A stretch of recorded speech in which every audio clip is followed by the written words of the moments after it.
इसी नोट पर ये खबर देखिए, दुनिया पर फिर मंडराया परमाणु युद्ध वाला खतरा। खामनेई के वरिष्ठ सलाहकार ने पुतिन से की मुलाकात, दोनों के बीच परमाणु कार्यक्रम को लेकर चर्चा हुई। आपको मालूम है रशिया ने पहले तो ये कह दिया था कि अगर परमाणु हथियार चाहिए तो रशिया देने पर विचार कर सकता है। इधर आप जानते हैं खामनेई ने इस बार कमर कस ली है कि अब तो परमाणु हथियार बनकर ही रहेगा, और ट्रंप कह रहे हैं अगर परमाणु कार्यक्रम आगे बढ़ाया तो हमला फिर से होगा।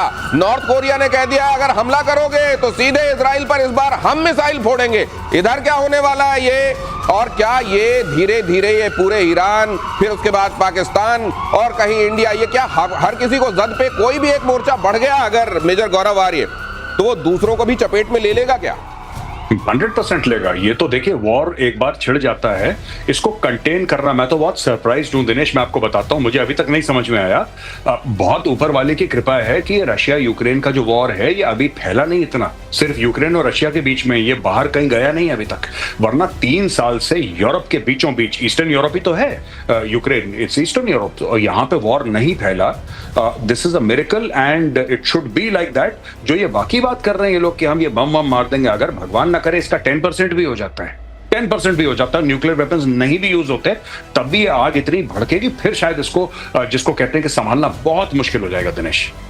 बहुत दिनों तक दुनिया जब नॉर्मल रह लेती है तो कुछ दिनों में दुनिया को वो नॉर्मल होना भी खटक जाता है, और उसके बाद वो दौर आता है जब युद्ध होता ही होता है। इसलिए वर्ल्ड वॉर 1 देखा आपने, वर्ल्ड वॉर 2 देखा, क्या बहुत, क्योंकि कोविड के बाद ये समझा जा रहा था कि शायद इंसानियत अपने आप को संभालने में लगेगी, लेकिन उसके उस दौरान ये युद्ध का छिड़ जाना और फिर कई और जगहों का एक्टिव हो जाना इस तरीके से फ्लैश पॉइंट्स के तौर पर ये दिखाता है कि दुनिया को शायद शांति इस समय मंजूर नहीं है। अगली खबर देखिए, ईरान को डोनाल्ड ट्रंप की सीधी धमकी, फिर से एटमी प्रोग्राम शुरू ना करे ईरान। इजराइल पर अटैक किया तो घातक नतीजे, कहा अपनी सेना भेजेंगे इस बार। ट्रंप ने कहा बूट्स ऑन द ग्राउंड होंगे।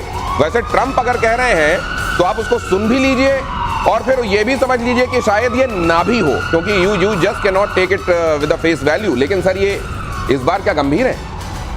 देखिए ट्रंप कम गंभीर होंगे ये बताना तो बड़ा मुश्किल है, लेकिन अगर आप इन कड़ियों को जोड़िए, पहले ट्रंप ने कहा था कि हम ईरान के साथ अब शांति करेंगे, सैंक्शंस हटा लेंगे। फिर ट्रंप ने कहा कि अगर बम बनाया तो हम बम मार देंगे। फिर उन्होंने 50 दिन की मोहलत पुतिन को दी। पुतिन ने बीच में बोला था मोहलत देने से पहले कि मैं परमाणु बम नहीं दूंगा ईरान को, लेकिन जैसे ही मोहलत दी पुतिन ने बोला मैं अब उनके साथ परमाणु बम का संबंध करूंगा। तो ये सारा चक्र जो है वो ये है कि ट्रंप क्या बोल रहे हैं, पुतिन क्या बोल रहे हैं, ईरान में उस सब का इंपैक्ट पड़ रहा है। ये पुतिन और ट्रंप के बीच की जो रस्साकसी चल रही है उसका इंपैक्ट है। और जहां तक सवाल है, मुझे नहीं लगता, अब जैसे गौरव ने बिल्कुल सही बोला, इसका 10% भी नहीं होना चाहिए, नहीं तो ये संभाले नहीं संभलेगा। और ट्रंप खुद कह रहे थे जब ज़ेलेंस्की से बात कर रहे थे व्हाइट हाउस में कि तुम वर्ल्ड वॉर 3 शुरू करा दोगे। अब कौन शुरू करा रहा है?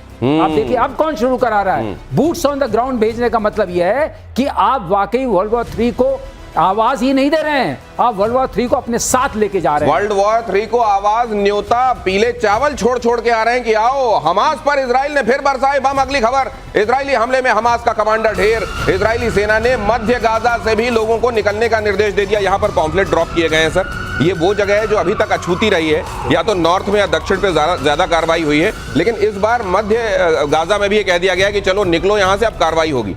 देखिए ये 20 लाख लोग जो हैं ये गाजा में, उनमें से करीब करीब हर लोग एक बार कम से कम अपने घर से विस्थापित हो चुके हैं जी। ये वहां रह रहे हैं जहां पर वो टेंट में रह रहे हैं, जहां पर कि शायद हमारे बंधक जो बीच बच गए हैं, जो बंधक इजराइल के, इनके मौजूद होने की संभावना है, इसलिए यहां पर ये अटैक नहीं हुआ। उनको डर ये भी लग रहा है कि जो इजराइल के बंधक हैं वो भी शायद वहीं रखे गए, इसलिए उनको डर है कि वो भी न मारे जाएं। इसलिए भी वहां के लोग नागरिक काफी संवेदनशील हो गए इस मामले में। उन्हें कहा जा रहा है कि वो मेडिटेरियन कोस्ट की तरफ, जो एक सेफ कोस्ट पे जगह है, वहां जाके शिफ्ट करें, और वहां ये चाहते हैं कि वहां अटैक हो। अब देखिए ये तो अभी तो कल उन्होंने ये जो लोग ट्रक के पास खड़े थे अपने सामान लेने के लिए, ह्यूमैनिटेरियन रिलीफ ऑपरेशंस जो चल रही थी, उसको भी मार दिया उन्होंने 50 लोगों को। कई जगह गोलीबारी कर रखी है, कई जगह से देखिए उसके लिए ब्रिटेन, फ्रांस, कई लोग इसकी निंदा भी कर रहे हैं कि इजराइल लगातार इस तरह से मारे जा रहा है लोगों को। अमेरिका भी, आप जानते हैं कि अमेरिका भी कभी कभी परेशान हो जाता है नेतन्याहू की कुछ एक्शन से, कई जगह विरोधाभास हम देखते हैं इस मामले में।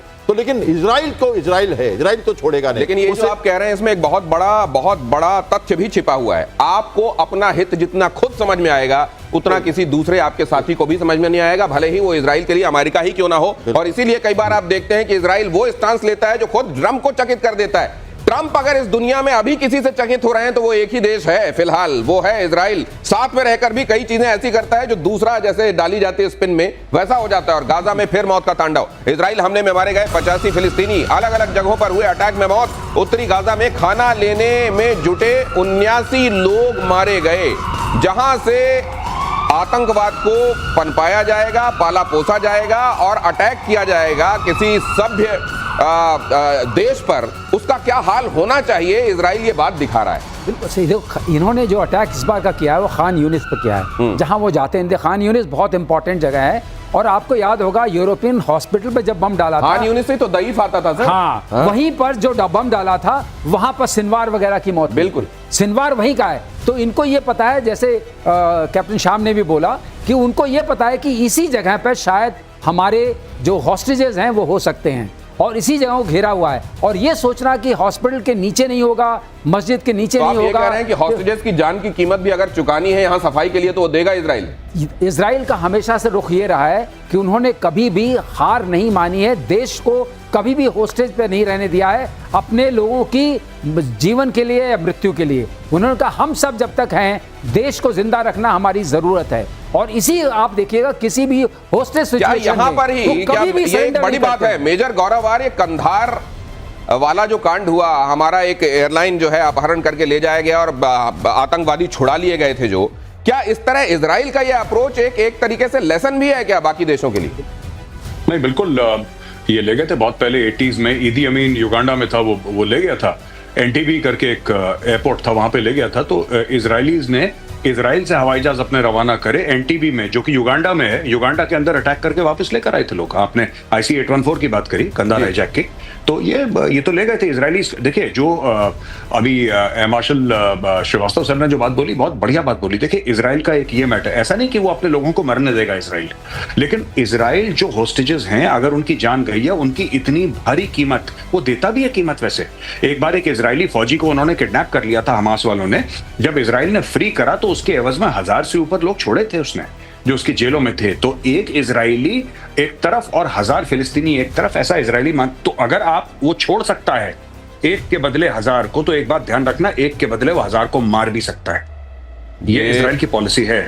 ये बहुत बड़ी बात, और ये डिफाइनिंग हो जाता है आने वाले दिनों के लिए। कोई देश किसी तरीके की सिचुएशन में कैसे रिएक्ट करेगा, ये घटनाएं बता देती हैं। जैसे ऑपरेशन सिंदूर के बाद हमने एक न्यू नॉर्मल सेट किया, और पाकिस्तानी सेना पर बलूच आर्मी का एक बड़ा अटैक, ये भी देखिए। BLA के धमाके में मारा गया पाकिस्तानी मेजर। वाहन को निशाना बनाकर प्लांट की गई थी ID क्वेटा में। BLA ने असीम मुनीर के ऑफिसर को मारा। आए दिन ये खबरें आ रही हैं कैप्टन श्याम। कितनी और देर आप देख रहे हैं कि बलूचिस्तान वाकई अपनी आजादी का झंडा फहरा देगा और पाकिस्तान खड़े खड़े देखता रहेगा? देखिए, पाकिस्तानी जो आर्मी है वो बहुत भय के हिसाब से जी रही है बलूचिस्तान में। लगातार उनको देखिए कई अटैक हो जाता है, कभी उनकी ट्रेन को वो कब्जे में ले लेते हैं, कभी उनके आर्मी वाले को कैप्चर कर लेते हैं। आप ये देख रहे हैं एक मेजर को मारना। ये घटनाएं ये दिखाती हैं कि बलूचिस्तान के जो उनकी जो BLA है वो काफी सशक्त है और उसको लोकल सपोर्ट पूरा मिल रहा है एक तरह से, और डिप्लोमेटिक सपोर्ट भी। और ये रोज की घटनाएं इनको अंतर्राष्ट्रीय रूप से स्थापित कर रही हैं, अपनी भविष्य के लिए, अपनी अस्तित्व के लिए इनको स्थापित भी कर रही हैं। और ये अपने आप को चाहते हैं कि अपने आप को उस न्यूज में रखें। अगर ये न्यूज में रहेंगे, क्योंकि बहुत साल से उनको दबाया गया है और वो सारी जो घबराहट उनके अंदर थी वो निकल के आ रही है। तो ये जो ऑफेंसिव पोस्चरिंग है ये वो लगातार मेंटेन रख रहे हैं। और पाकिस्तान तो दुम दबाए आर्मी उनके वहां से भाग रही है, क्योंकि लोकल सपोर्ट नहीं है। इसलिए आज न कल ये टूटना ही है। चाइना चाहे कितना भी कर ले, वहां पे आके वो एक एक्सटर्नल फोर्स के रूप में रहेगा। BLA अपना कामयाबी लेकिन मेजर गौरव आर्य, मेरे को एक बात समझ में नहीं आ रही है। इन्होंने ऑपरेशन बाम चलाया था अभी बलूचिस्तान में बलोच विद्रोहियों ने, और अभी ये आप देख रहे हैं ऑपरेशन तो उन्होंने समाप्त किया, लेकिन कार्रवाई जारी है। ये मुझको याद दिला रहा है कि किसी एक बच्चे को रोज मार पड़ा करती थी और उसको स्कूल में जब इसी तरह की मार पड़ी तो कहा गया ये सजा मिली है तुमको। तो उसने घर में आके बताया वो जो आप करते हैं मेरे गाल पे रोज, वो असल में स्कूल में उसको सजा नाम से पुकारते हैं। ये यहाँ ऑपरेशन बाम जो है ये समाप्त होने के बाद भी मुझको लगता है इंटेंसिटी तो वही ऑपरेशन वाली है। नहीं, ऑपरेशन बाम जो किया था उन्होंने एक खास मकसद के लिए किया था और उन्होंने बोला कि ये पॉलिटिकल मकसद था ये करने का, दो it was a military strike on military targets, but उन्होंने बोला कि इसके ऑब्जेक्टिव पॉलिटिकल थे। ऑपरेशन बाम खत्म करने के बाद वो तो देखिए, ये जो बलोच फ्रीडम फाइटर्स हैं इनका तो चल रहा है मामला, आज से नहीं कई दशकों से, दिहाइयों से इनका चल रहा है, आगे भी चलेगा। और अब इनको ना, मैं आपको बताता हूं क्या है, इनको उम्मीद मिल गई है बहुत बड़ी। सबसे बड़ी जो उम्मीद मिली है बलोचों को, ये मिली है पॉलिटिकल लीडरशिप की, डॉक्टर महारंग बलोच की सूरत में, कि now we have political leadership. Doctor Mahrang Baloch violence की बात नहीं करती हैं, शी टॉक्स अबाउट पीस।